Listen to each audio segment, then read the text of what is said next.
Kecepatan kampanye militer Taliban memberi tekanan besar pada unit militer elit Afghanistan yang terus-menerus dikirim ke tempat-tempat panas di mana pasukan reguler telah dilibas serangan kilat Taliban. Kelompok Taliban kini menguasai sekitar setengah jumlah distrik Afghanistan setelah serangan kilat dalam beberapa bulan sejak pasukan asing memulai penarikan terakhir mereka dari negara itu. Namun para analis dan pejabat mengatakan kemenangan militer mereka jauh dari kepastian, menunjuk pada kemampuan dan sumber daya pasukan pertahanan Afghanistan yang tetap menguasai kota-kota besar. Berikut perbandingan kedua kekuatan tersebut seperti dilansir The Straits Times, Rabu, 4 Agustus tahun 2021. Kekuatan total pasukan keamanan nasional Afghanistan termasuk tentara, pasukan khusus, angkatan udara, polisi, dan intelijen lebih dari 307.000 personil pada akhir April 2021, tutur Inspektur Jenderal Khusus Amerika Serikat untuk Rekonstruksi Afghanistan atau SIGAR dalam laporan lalu. Dari jumlah total tersebut, pasukan tempur yang tersedia setiap waktu berjumlah sekitar 180.000 menurut perkiraan Dr. Jonathan Schroden dari think tank militer CNA. Kekuatan kelompok Taliban di sisi lain tidak diketahui secara akurat.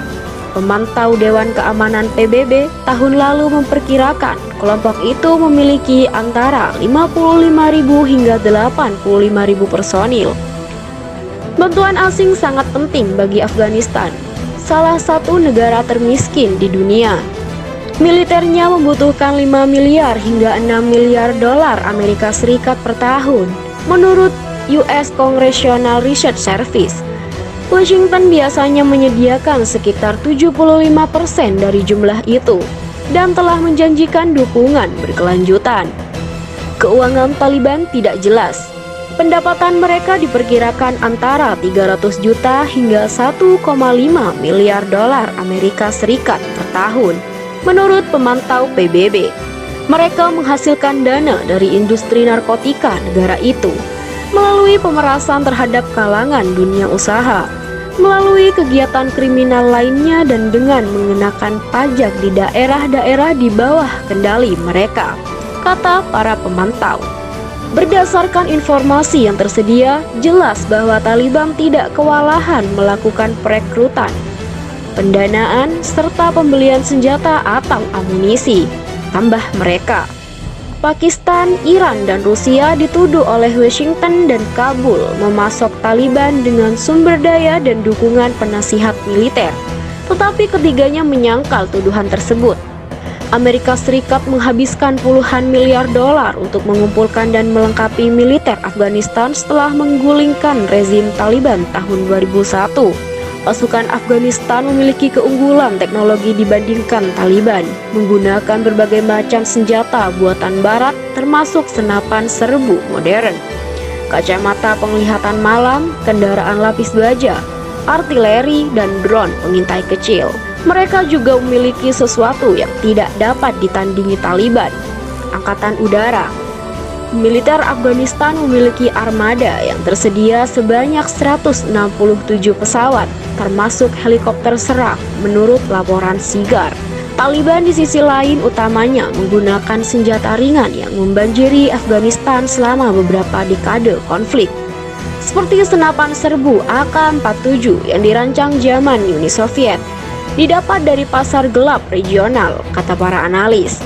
Selain senapan sniper dan senapan mesin, kelompok Taliban juga menggunakan granat berpeluncur roket, mortir, dan roket kecil lainnya. Sementara juga mencoba menggunakan beberapa senjata anti pesawat dan anti tank. Dengan berbagai keberhasilan, tulis pakar Taliban Antonio Giustozzi dalam sebuah tulisan tahun 2019. Pembom bunuh diri dan alat peledak improvisasi telah menjadi salah satu senjata paling mematikan yang digunakan Taliban untuk melawan pasukan Afghanistan dan asing.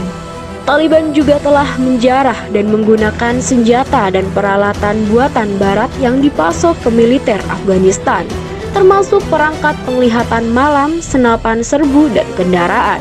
Pasukan Afghanistan telah diuji kepercayaannya selama bertahun-tahun, menderita banyak korban, korupsi, desersi, dan sekarang kepergian pasukan asing dan berakhirnya dukungan udara Amerika Serikat.